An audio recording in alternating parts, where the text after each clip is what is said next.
Hey guys, welcome to Boxing Squared for boxing news and views from around the internet.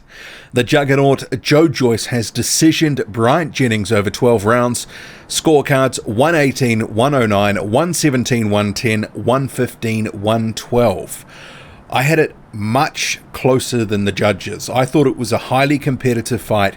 And I guess it comes down to what you valued in this fight, because the judges clearly valued Joe Joyce's work rate, the pressure that he was bringing, the sheer volume of punches, because not everything was landing here from Joe Joyce, whereas Bryant Jennings, he was fighting in spurts, but he was landing the cleaner, crisper work, especially on the counter, and he was having a lot of success.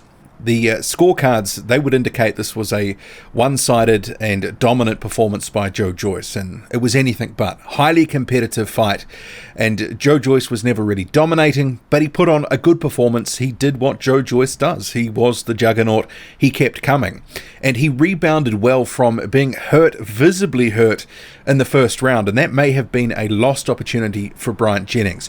Jennings lands a body shot with a left hook to Joyce's body. Joyce backs up, clearly, feeling the weight of that punch, and for the rest of the round, he was looking very ginger and covering up, trying to protect his body. And I'm not sure Bryant Jennings really sort of took advantage of that. There wasn't enough urgency from him to really put it on Joyce, because Joyce was clearly feeling that, and not in a good way.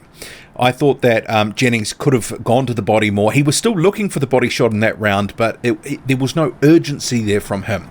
That was a clear Jennings round, but the next few rounds, it was pretty competitive stuff, but Joyce, through his volume and activity, I gave him those rounds. And there was one hilarious looping body shot in the third round that I thought I'd bring up. That was quite funny. The one where Joyce, it's like a joke punch almost, but and Jennings didn't appreciate it. But there were some rounds through the middle of this fight, rounds 5, 6, 7, that I gave to Bryant Jennings, because he was landing very nice counter work. Some of it off the ropes, some of it just punching when Joyce was punching. A lot of the volume that Joyce was actually demonstrating in this fight, because, as we know, Joe Joyce comes forward, he keeps throwing punches.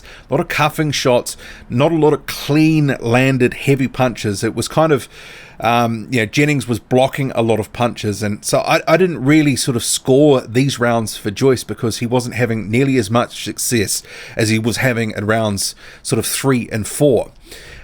Jennings was really landing some telling work. It was good stuff from him.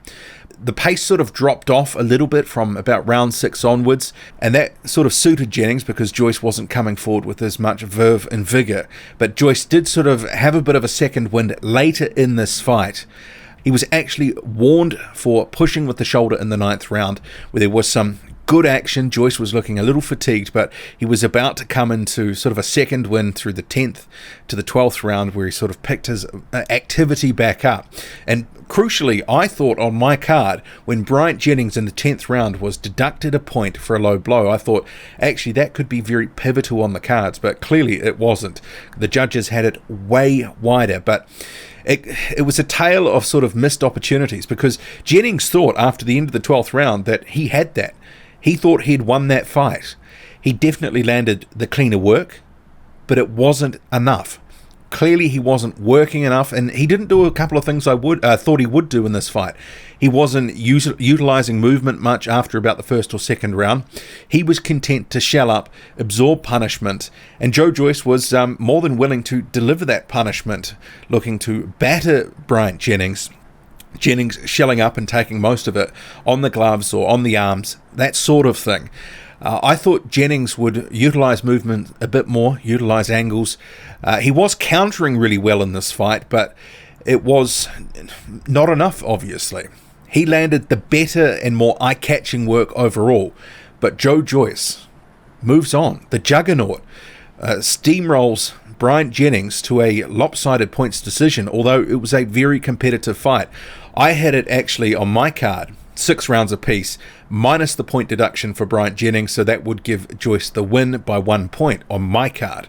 I think there were a number of other people on Twitter, because I was tweeting during the fight, sort of, who had it, like me, a bit closer than because the commentators had it very wide, and obviously that was replicated on the judges' scorecards. But yeah, the 118, 109, that would indicate that this was not a competitive fight at all, as does 117, 110. I didn't see that sort of fight. I thought Jennings actually did pick up some rounds, because there were some rounds where Joyce had sort of tapered off a little bit, and Jennings was actually landing some very good work. But I guess that's by the by now. It's a missed opportunity for Bryant Jennings. He could have done a few different things. He could have fought more, and it was just not enough. The spurts of activity were just too infrequent. Whereas Joe Joyce, he keeps coming and coming and coming. And for this fight, he was 256 pounds. He was a few pounds, 5 pounds lighter than his last fight, and 9 pounds lighter than his fight with Berman Stavern earlier this year. There were some sort of, I think, displays of Adam Booth, who's his new trainer. Sort of in the early rounds, he was looking to use a bit more lateral movement, but he did sort of more revert to type as the fight wore on, as I think many of us expected him to do. He's still obviously trying to work in and transition to whatever Adam Booth wants him to do. I think Bryant Jennings will be kicking himself here. Joe Joyce moves to 10-0. That's a very good win on his record, and he can move on to a big fight now. So this video was recorded ahead of the Nathan Gorman and Daniel Dubois fight, so potentially he faces the winner of that maybe. Could be a bit of a round robin there within the Frank Warren stable, or there could be other opportunities. We shall see, because he's got that WBA gold title, so effectively he's a champion within the WBA. What did you make of this fight and this performance by Joe Joyce? It was a very Joe Joyce style performance. He kind of did what we expected he would do. Jennings did manage to catch him, when he wanted to most of the time, but it wasn't enough. Drop a comment, loud and often. Hit like, hit subscribe. Follow me on Twitter, boxing_squared. I'm out.